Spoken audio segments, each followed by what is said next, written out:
দেখো এই টাইপের যখন কোশ্চেন থাকবে এর অ্যান্সার কী হবে, আমি ভিডিওটায় প্রথমে ডিটেলসে করে দিচ্ছি আর তারপরে শর্ট ট্রিক্সটা কীভাবে করবে দেখিয়ে দেবো।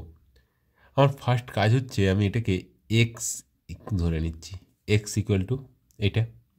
তাহলে আমি কি বলতে পারি, বোথ সাইডকে যদি হোল স্কোয়ার করি কি হবে, এক্স স্কোয়ার ইকুয়ালস টু এটার হোল স্কোয়ার হওয়া মানে ফার্স্ট যে রুটটা আছে উঠে যাবে, that is 5 root 5 root 5 root 5 root 5। Total 5টা ছিল, এখানে 4টা রুট হয়ে গেল। আবার হোল স্কোয়ার করব both side, x to the power 2 তার হোল টু দি পাওয়ার 2 কত হয়ে যাবে 4, এক্স টু দি পাওয়ার 4। এবার এইটা ইকুয়ালস টু কত হবে, 5-এর স্কোয়ার মানে 25 বা 5 স্কোয়ার লিখি, ইন্টু এইটার হোল স্কোয়ার হয়ে গেলে আবার একটা রুট উঠে যাচ্ছে, তার মানে এখানে 5 আসছে, আর বাকিটা 3টে রুট পড়ে থাকছে। এবারে আবার বোথ সাইড হোল স্কোয়ার করো, এক্স টু দি পাওয়ার 4 তার হোল স্কোয়ার কত হবে, এক্স টু দি পাওয়ার 8, পাওয়ারের পাওয়ার সবসময় গুণ হয়, এটা ইকুয়ালস টু 5 স্কোয়ার, আর 5 স্কোয়ার ইন্টু 5, তাহলে টোটাল কত হয়ে যাচ্ছে, এটা ইকুয়ালস টু আমি 5 কিউব ইন্টু রুট 5 করতে পারি।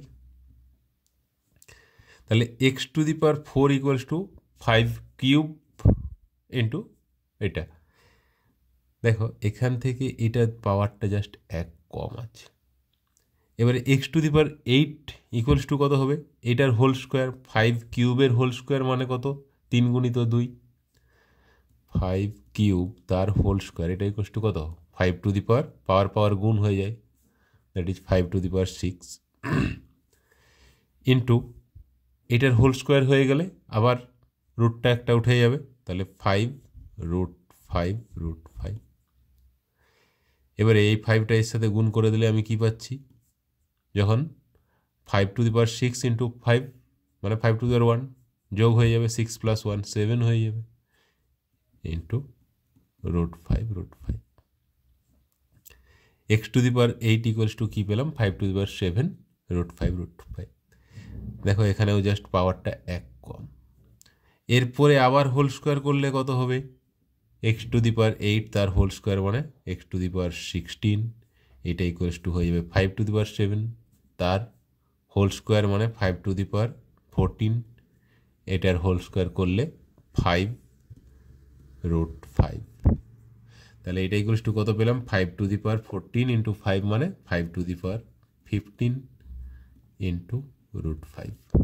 এবারে এটাকে লাস্ট হোল স্কোয়ার করো, এক্স টু দি পাওয়ার 16 তার হোল স্কোয়ার মানে এক্স টু দি পাওয়ার 32, এটা ইকুয়ালস টু কত, 5 টু দি পাওয়ার 15 তার হোল স্কোয়ার মানে কত, 5 to the power 30 into 5, that is 5 to the power 31। তাহলে এখান থেকে আমি কি বলতে পারি, এক্স ইকুয়ালস টু কত হয়ে যাচ্ছে, 5 টু দি পাওয়ার 31 বাই 32। এবারে পরীক্ষার হলে কি আমি এত কষ্ট করে এত করতে যদি যাই তাহলে আমার পরীক্ষার সময় শেষ হয়ে যাবে। তাহলে এইটা আমি ডাইরেক্ট কি করে পাবো, এখানে দেখো টোটাল কতগুলো পাওয়ার আছে, টোটাল স্কোয়ার রুট আছে 1 2 3 4 5। তাহলে আমার ফার্স্ট কাজ হচ্ছে 5 যেটা বেস আছে লিখে নিলাম, পাওয়ার হবে এখানে কিছু নেই মানে কি 2 আছে, স্কোয়ার রুট সবগুলো স্কোয়ার রুট, তাহলে 2 টু দি পাওয়ার, যেহেতু এখানে সবগুলোই 2 থাকছে সেই জন্য আমি 2 টু দি পাওয়ার, কটা রুট আছে 1 2 3 4 5টা, বেস 5টা আছে বলে নয়, রুট 5টা আছে, বেসটা 5 আছে বলে নয়, রুট যেহেতু 5 আছে এখানে স্কোয়ার রুট যেহেতু, তাহলে 2 টু দি পাওয়ার 5 হবে। আর উপরে ঠিক 2 টু দি পাওয়ার 5 মানে কত 32, এর থেকে 1 কম 31, মানে এটা ইকুয়ালস টু হয়ে গেল 5 টু দি পাওয়ার 31 বাই 32।